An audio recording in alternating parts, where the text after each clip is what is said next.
Hello and welcome. I'm Leanne Gerrans and you're watching W News Extra, broadcasting live from the Al Arabiya studios. These are our top stories. Zelenskyy thanks Trump for his personal efforts to stop the Russia-Ukraine war in a press conference ahead of their crucial talks at the White House, as Trump says Russia has agreed to accept security guarantees. Plus, Hamas accepts a new truce and hostage deal as hundreds of thousands protest across Israel demanding action. And US envoy Tom Barrack says Israel must comply with the ceasefire as Lebanon launches a plan to disarm Hezbollah and revive its economy.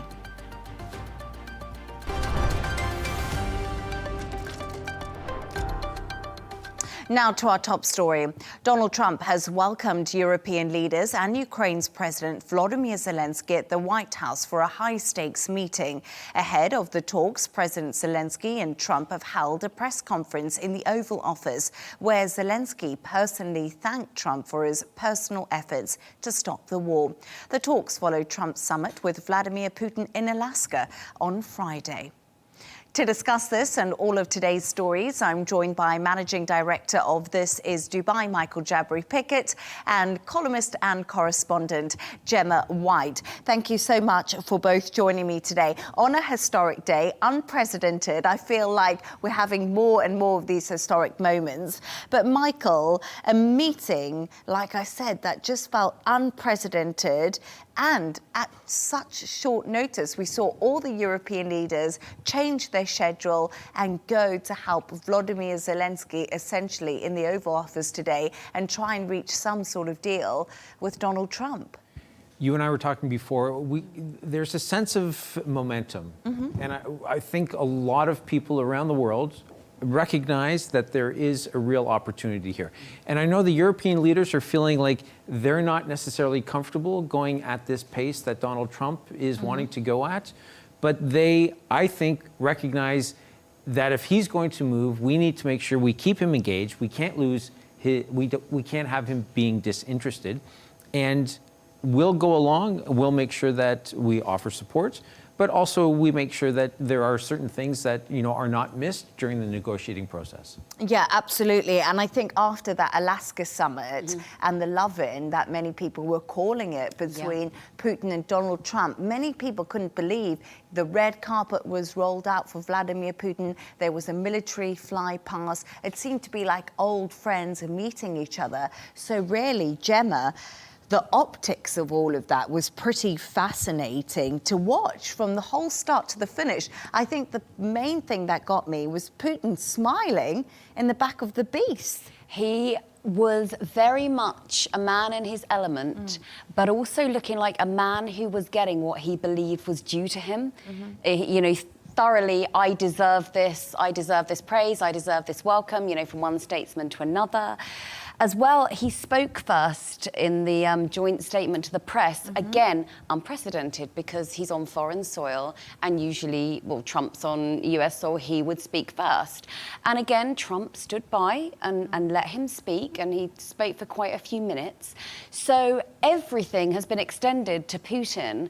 And I did wonder, is there going to be a red carpet rollout for Macron and Starmer? And is there going to be a fly pass as well? But, we haven't seen that exact same treatment. No, we haven't at all. But at least, we saw Zelenskyy back in the Oval Office today, Gemma and Michael, and all of us can remember that February showdown that happened between Trump, J.D. Vance and Zelenskyy. And now he's kind of gone with his A-team, hasn't he? Yeah. The NATO chief, the European commissioner, there's so many people then who said the big European leaders have also gone to accompany him. A different tone, definitely, this time. But do you think Europe was also really concerned that Russia was going to get everything it wanted after that Alaska meeting, and Ukraine was going to have to be the one who had to give in, and all the concessions would fall on their side? Well, even now, I think that there is still some concern. The information that's leaked out so far from inside sources and what various wire services are reporting is that it appears as though Ukraine is going to have to give, Vladimir Putin pretty much everything that he's wanting. And I haven't heard anybody talk about or cite anyone with inside knowledge about what Vladimir Putin is going to have to give up. But, you know, when you compared today's meeting in the Oval Office with President Zelensky to the one in February, you know that there was so much more. I would imagine that President Zelensky came in almost as though you're my ally. We've been friends for a long time. I'm in the midst of a war, and you're trying to help me out. I'm here that we can be equals and have some sort of common ground and maybe find a way forward. This time, of course, it seems as though everybody recognized this is Donald Trump's office. You need to make sure that you are respectful. You need to be quite clear about how respectful you are. You need to make sure that he is feeling appreciated. Yeah. And as you had said before we went on the air, that he was also, for J.D. Vance perhaps, wearing a suit.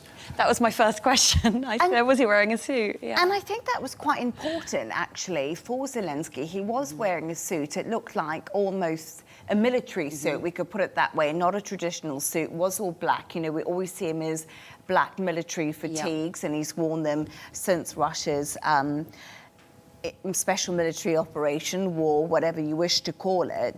And I thought that was really interesting because, you know, Donald Trump is all about the optics, and that's something that sort of caused the massive fight that started in February. That got the ball rolling, didn't it? But it's really interesting because now we're getting some lines coming out of these meetings, and, you know, it's saying that Donald Trump's saying that Russia has agreed to some of the security guarantees that they are discussing to be put in place with Europe. We're hearing from the German Chancellor, helpful to meet, but next steps could be more complicated. So now, you know, Donald Trump was saying I could end this war within 24 hours. It's gone on a lot longer. He met the Russian president and seemed quite confident that it was Zelensky who had to make a deal. But the Europeans are coming out and saying, the next steps are going to be more complicated. And now Donald Trump saying there could possibly be a ceasefire, not just a complete end to the war. So we are seeing him change his stance from that Alaska summit, which I think is really interesting. So maybe the European pressure is helping a little bit in some respects the Ukrainian cause. I've also seen many analysts say that Donald Trump is a man who has inspired by the last conversation that he has.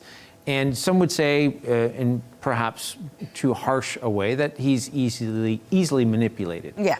But because he can have these conversations, and he'll be in a situation where he'll recognize that's actually pretty good, which may be completely different from before. And this is where it becomes so problematic, especially with the tariff situation. And there's a lot of instability in the markets at times because there isn't a strategy that's clearly explained and that he follows. As he's talked about himself, he follows his gut more often than not. And I think that is also the difficult part when it comes to negotiating with someone like Vladimir Putin, as we've been discussing. You know, Vladimir Putin's old hat at this. He is the diplomat. He isn't the deal maker, as Donald Trump is. KGB man. Yeah, he's the former KGB man. You know, he's not making real estate deals. It's actually something that is pretty different. But, you know, the whole reality of this is we're talking about this and we're getting lines out of it. And, you know, Zelensky says he's ready for a trilateral meeting between Donald Trump, Vladimir Putin and himself, something that they've been talking about quite a lot. But once again, we've got nothing really concrete. We don't know what the security guarantees are going to be for Ukraine. We don't know if there's going to be a ceasefire. We don't know if, you know, everything still seems like a lot of moving plates at the moment. And where's the end goal? And today, we can't forget that Russia sent drones into Ukraine, killing at least 10 people. So while the diplomacy happens, Gemma, the human life is what's the cost? It does feel that, you know, you're saying one thing and then, you know, back in your country, these other terrible things are happening. It does feel quite two-faced. I think it's, as you said, there's been no deals, there's been nothing signed, there's been nothing fully agreed upon. Putin has remained quiet. We haven't actually heard him say he's going to allow for this or stop that.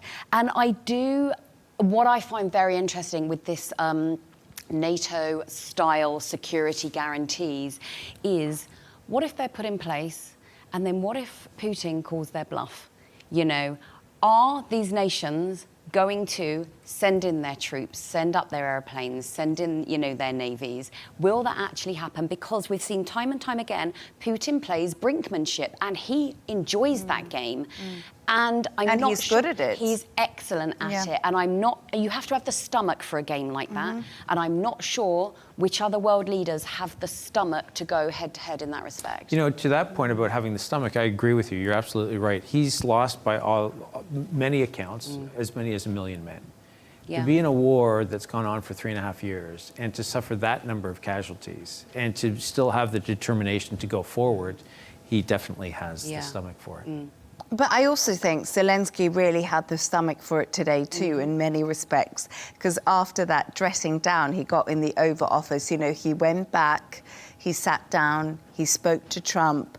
You know, we talk about Russia attacking Ukraine again, and many people are saying, does Vladimir Putin really want peace? But then you see Zelenskyy go back to the Oval Office, and he's determined to get some kind of resolution for his country. And he also said that he's willing to hold elections, which is another concession, because many people that I've spoken to from the Russian side have said to me, the Russians view Zelenskyy as an unelected puppet. He shouldn't be there. Obviously, there's no elections during wartime, but it seems to be that Zelensky's really putting himself on the line here and saying, okay, this is what I want. And now it's to see if Russia will come to the table. But this, you know, this is what I think true statesmanship is all about, where if the president has to sacrifice himself and step down so that, you know, there can be peace finally and the war can stop. That, I think, is, you know, the man will, I think, be revered in his country for, you know, years and decades to come. But it's also, you know, we've talked about everything that Zelenskyy is going to have to accept. But again, there's no talk about, at any point during the negotiating process, is President Zelenskyy going to say, but what is, like, the other side? This is a negotiation. Yeah, a give and Zelensky's take. list gets longer after every meeting. Yes. And what is the other guy giving me? Like, is he just stopping the war, and that's the only thing? But that's the amazing thing about Putin, and this is what everyone said, you know, he's not changed one bit, has he? He's stuck to what he wanted from the beginning. He's seen it through completely, and there's no way that we've seen him shift at all. I do think having the European leaders there has given Zelenskyy additional confidence. I said earlier, it's like he turned up with backup. Yeah, absolutely. And what I thought was interesting as well, it wasn't just backup of supporters that he can count on, Macron, Starmer. He also brought supporters of Trump from, you know, from Finland, from Italy. So it wasn't overly confrontational. It wasn't, this is them and, you know, versus us. I really feel that he's played the game, like, very well. Zelenskyy, I think I agree with you, actually. And we're hearing from Keir Starmer now, and we know that Keir Starmer has been that massive bridge between Zelenskyy and Donald Trump, because you remember after the bust-up in the Oval Office, Zelenskyy went straight to Britain. And, you know, before he entered these talks, we saw Zelenskyy at Downing Street again, and that perfectly choreographed social media. But the UK's Prime Minister Keir Starmer, we can make real progress on security guarantees. So it seems to be that this meeting that they're having right now with the European leaders, Zelenskyy and Trump, is focusing on the security guarantees and how to shore that up and make sure Russia is on board with that, so they don't once again, you know, go back into Ukraine. So it's going to be an interesting outcome. Thank you so much for your thoughts on that. We're going to move on to another story now. I think there's so much we can say on that story. It never seems to disappoint, does it? The US is urging Israel to step up and honour its ceasefire commitments with Lebanon. Envoy Tom Barrack says it's now Israel's turn to pull back its remaining forces as Beirut kicks off a plan to disarm Hezbollah. Lebanon's cabinet has already backed a US proposal setting a timetable for disarmament. And Barak says the next step has to be Israel's compliance. He says Washington expects progress from all sides in the coming week. Earlier, I spoke to former Lebanese Prime Minister Fouad Siniora about the latest developments. Take a listen. Hezbollah's Secretary General has vowed to fight efforts to disarm the group. Can the US and Lebanese governments convince them to do so? Effectively, Lebanon practically now is more or less like between the rock and the hard place. The rock, I mean, by that is the Israeli aggression, and on the other hand, the position that's being taken by Iran and by Hezbollah is that they are really trying to insist, because they are still somehow in a state of denial, it's a state of arrogance, not realizing what really happened. So it's very important to help Lebanon in terms of in facilitating the process for the handing over of the weapons of Hezbollah. So do you think that it is possible to disarm Hezbollah because they don't want to be disarmed and they're saying they're going to fight this? And could Hezbollah fighting this lead to social unrest, more social unrest in Lebanon? This is why I say that Lebanon has to be helped in order to avoid any misbehavior by Hezbollah that will be instigating some sort of a sedition or social disorder in Lebanon. Definitely, the position taken by the Lebanese government is against any action to be taken by Hezbollah to create a sedition or a disorder. One has to really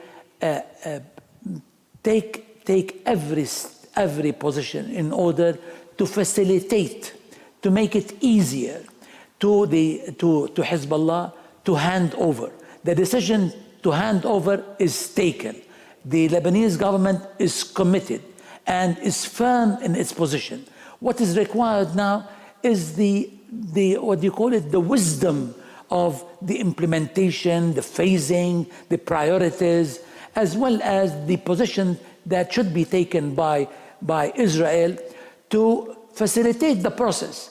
Because we don't want to really make it more difficult and at the same time leading to disorder that is definitely very, very, very costly in every sense.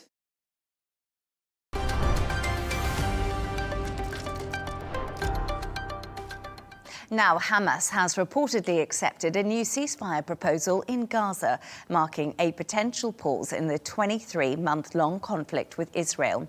Mediators from Egypt, Qatar and the US are expected to announce an agreement and set a date for renewed talks. The plan would include a 60-day truce and phased release of hostages, though Israel has not yet responded. The move comes amid mass protests in Israel demanding the release of hostages and growing international efforts to halt the fighting in Gaza.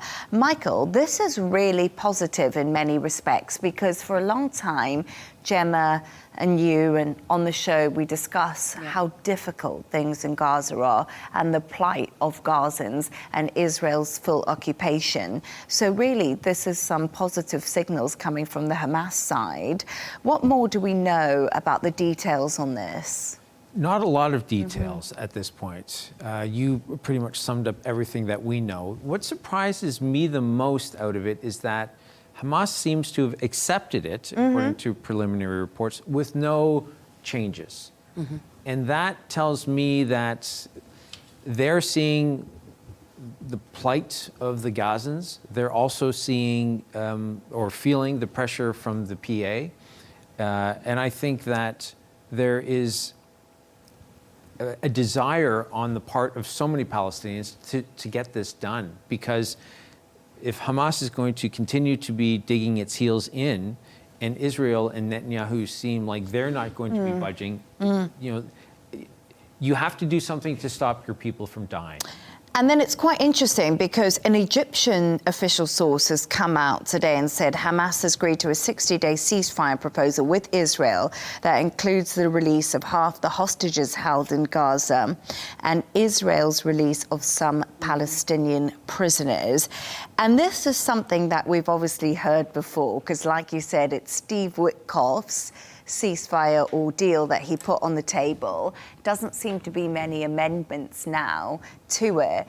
But all eyes have also been on Israel, haven't they, Gemma? Because, you know, this comes after these massive demonstrations at the weekend, and many people are saying this is a pivotal point right now. So both sides under immense pressure to make things happen. Yeah, there's a lot of people power right now and a lot of voices that are actually being heard, especially as parents of the hostages are being incredibly vocal as well about wanting an end to the war. Now, the protest, it was a mix of protest and strikes, and organisers say they're expecting 400,000, and then they estimated that 1 million people took part, and this was across cities across Israel. Now, the main thing is wanting the war to end to secure the release of the hostages. So I think we sort of have to be quite, to make the differentiate, it isn't necessarily Israelis protesting against what's happening in Palestine and Gaza. Yes, the famine, the children. But we spoke earlier, and we don't know how much they get to see of that. So which is quite important. So it's not necessarily a protest in favour of ending the war because of the destruction that's been wreaked. It's more they want their hostages brought home. They are turning on Netanyahu, claiming that his relentless need for this war to continue is stopping them from either getting their hostages who are alive or getting the bodies back. And the parents speaking, I think, has been very, very powerful and very emotional. But I think the parents of the hostages are absolutely terrified that this full occupation of Gaza and going into Gaza City will mean the end of the life for those who are still held by Hamas, because obviously that's the stronghold according to Israel, but will be extremely difficult to find them.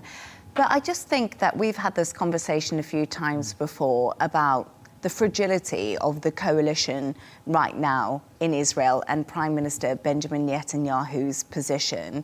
And I wonder if this is just another moment that we're seeing things are starting to fall apart for him, and now we're seeing the Israeli people come out and they're protesting. And it's quite interesting because Gemma said to me, we must remember that this is not about the plight or the famine in Gaza, but I did speak to Dr. Anas Kazem earlier. He's a Palestinian legal advisor, and he actually said to me he thought this protest was a pivotal point because he felt the opposite. He felt that they wanted the end of war in Gaza and they were desperate to see things change. And I think it'll be interesting to see what happens now, because Benjamin Netanyahu may be getting what he fears the most, which is Hamas accepting a ceasefire. Now, that means that what he wants to do, which is to go into Gaza, isn't going to happen.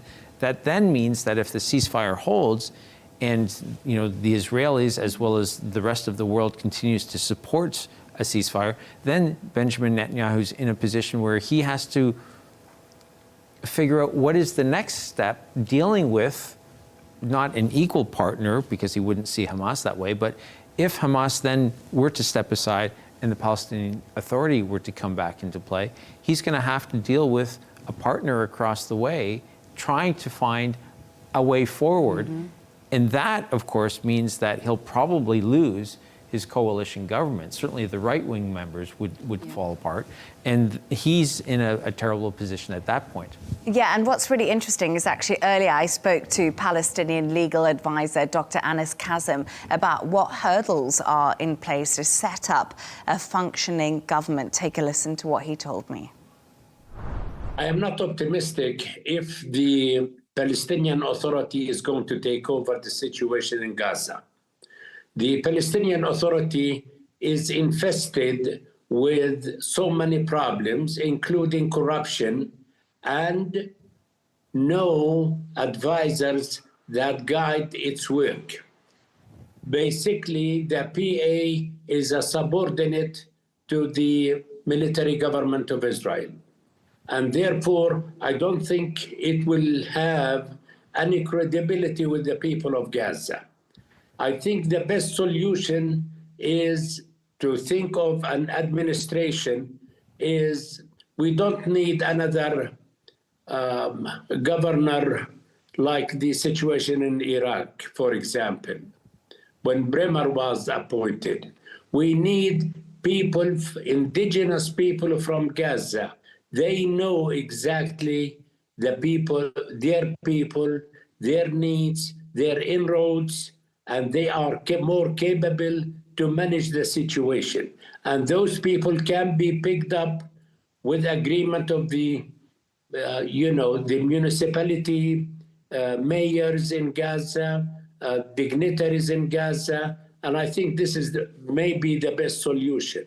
But I don't think the PA would be able to fly any government in Gaza. And I guess, Gemma and Michael, this is where the problem lies. We mentioned the Palestinian Authority. You spoke about them earlier. My guest saying corrupt again. Yeah. It's not the right way to go. People need to make the choice for themselves. But it just sort of puts the hurdles in place for a peace to happen anytime soon. Yeah. And as you said, Netanyahu doesn't necessarily want that. He needs a bad guy, to shift the focus. That these people are bad, this is who we're, fighting against. When you remove that, or when those people come to the table, who are you going to use as your sort of collective cultural bogeyman then? And I think what was interesting, talking about the split in the government, is that the Israeli president, Isaac Herzog, has been with the protesters in Hostages Square. He has been seen talking to them, he's been seen embracing them, and Netanyahu is furious about this. He has said that any softening will harden Hamas's stance. So you have this very big split forming, and it's only going to get wider.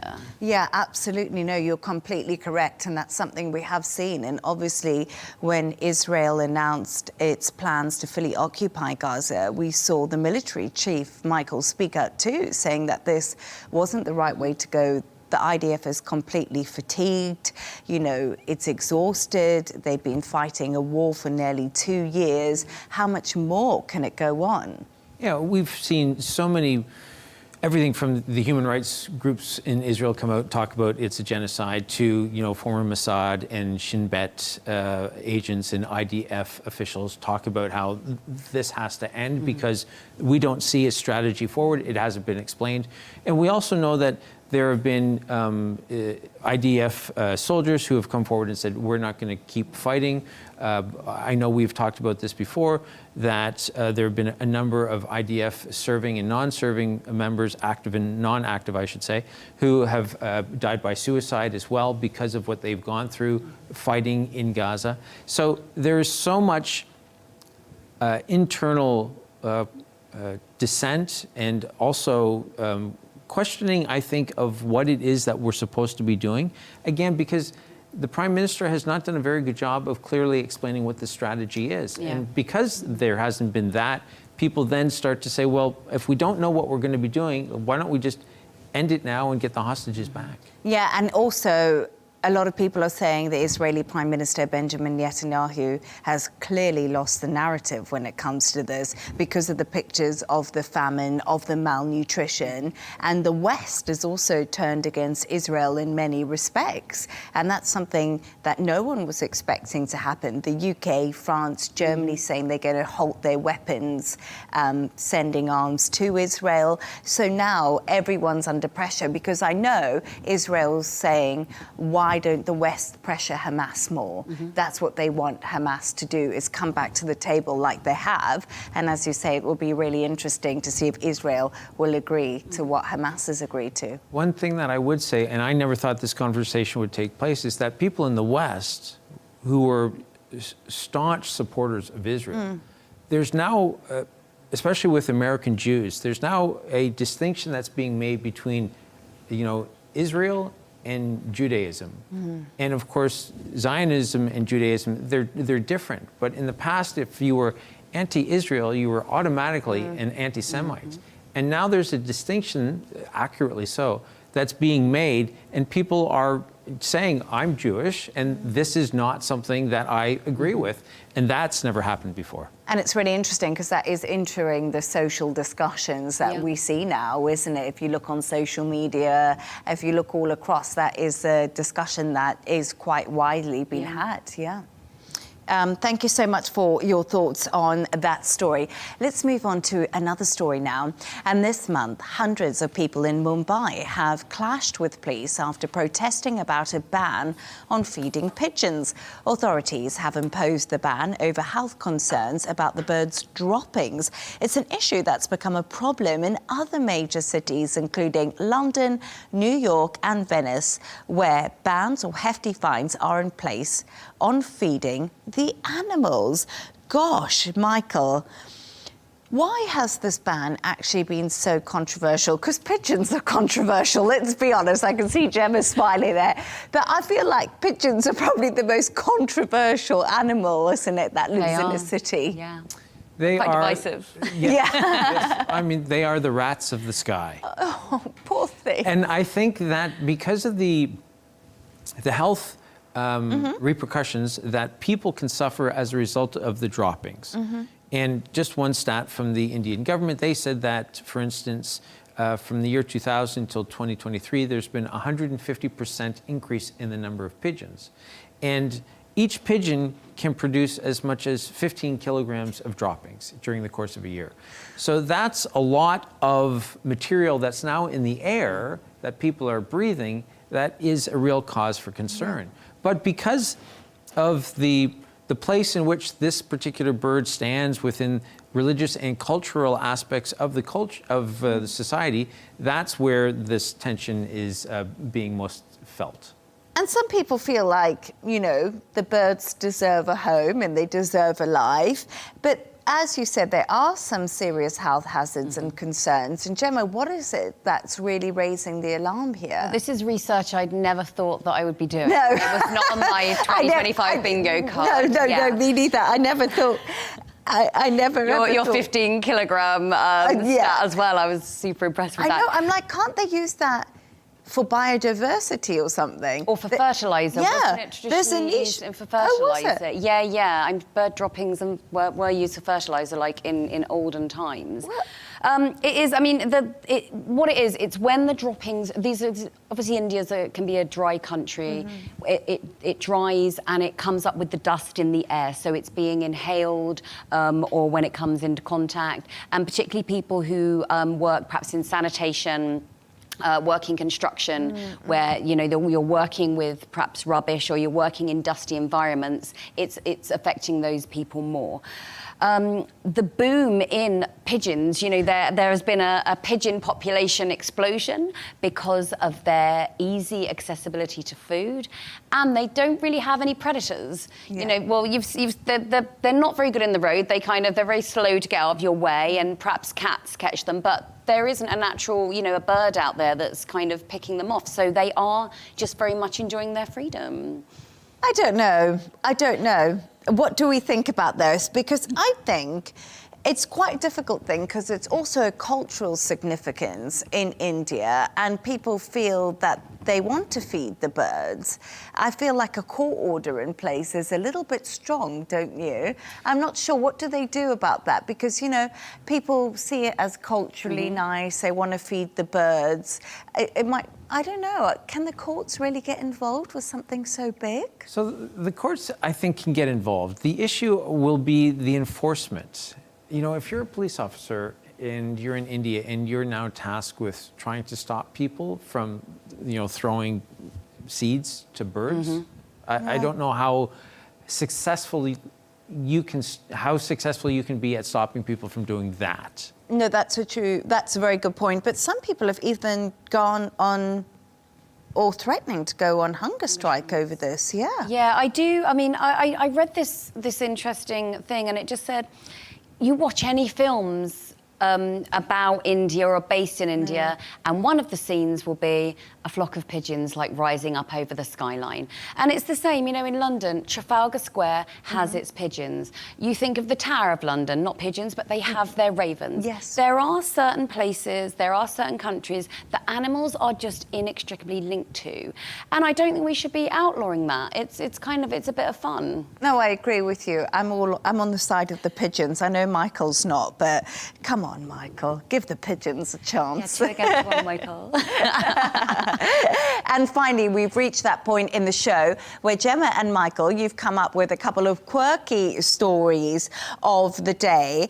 And Gemma, yours is fascinating. It's about a restaurant designing a menu for water. A water menu. A We're wet very morning. excited about that. Yeah, I'm yes. really excited about the water They menu. even have a water sommelier. Wow. So it's a restaurant called La This is a story I never thought I'd be talking about. Not the pigeons, the water sommelier. Yeah. Who knew it was a job? I know. So the restaurant is called La Popote, and it's a French restaurant in Cheshire in the UK. Now, Cheshire is very well-to-do.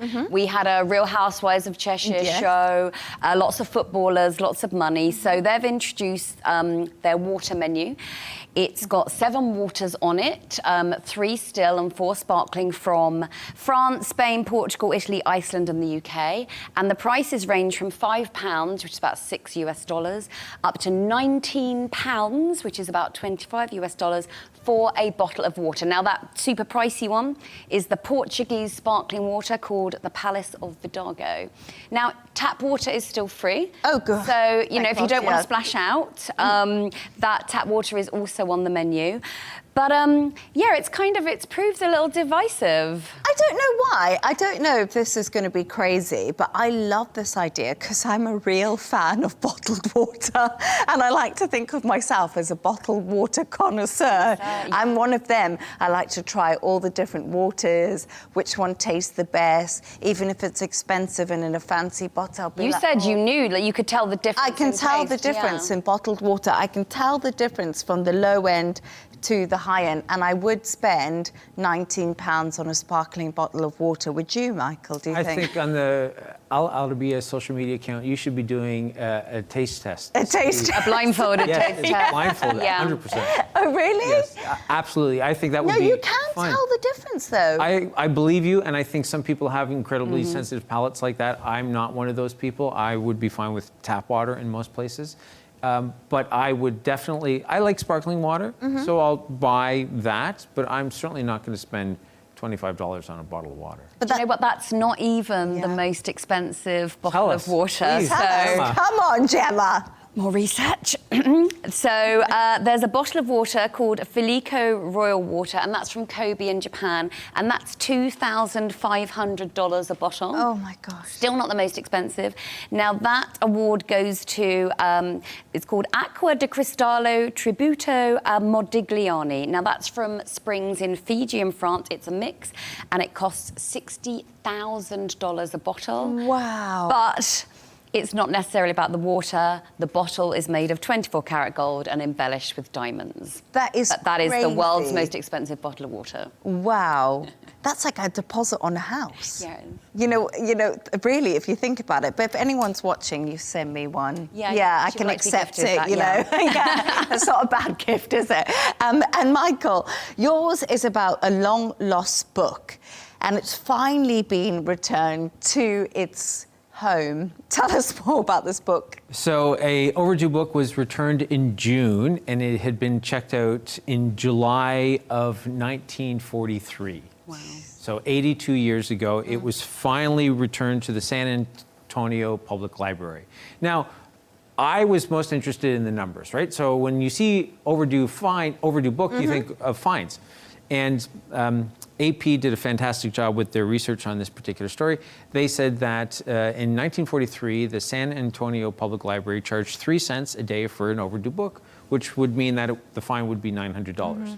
But they then went one step further, and of course, 3 cents in 1943 is not 3 cents today. It's actually 56 cents, which means the fine would be $16,000. Now, the public library spokesperson came out and said that in 2021, San Antonio Public Library eliminated fines for overdue books, so that's not an issue. The one other fact in this story, and I'm sure that I'm saying Associated Press because they deserve kudos, the reporter must have loved this. So it was not the longest overdue book, though. That Guinness World Record certified, I guess it's the certified verification of one particular book that was returned in 1958, but it had been checked out in 1668. So 288 years later, it found its way back to a library in Cambridge. That is fascinating, isn't it? I said it's super British. It's so British, isn't it? Oh, I've just had this book on the shelf for, 300, 280 years. Yeah, and we'll return it. Granny took it out. But I was also just thinking about this on another thing, because in the UK, the houses are so old and lots of people do renovations, and no wonder a 300-year-old book had been found. It probably fell behind the bookcase. Would you actually go back to the library and return it after all those years? Depends. I don't know. The first edition. Yeah, that's true. I'd look up the price of it and then I might return it or not. But it's that's a good citizen who's gone back after all those years, isn't it? Yeah. So in this particular case, the person who sent it back to the library, it was his father who died, but his father had checked it out when he was 11. Wow. And it finally made its way back after 82 years. Oh, that's incredible, isn't it? That's it's really so nice. What a lovely story.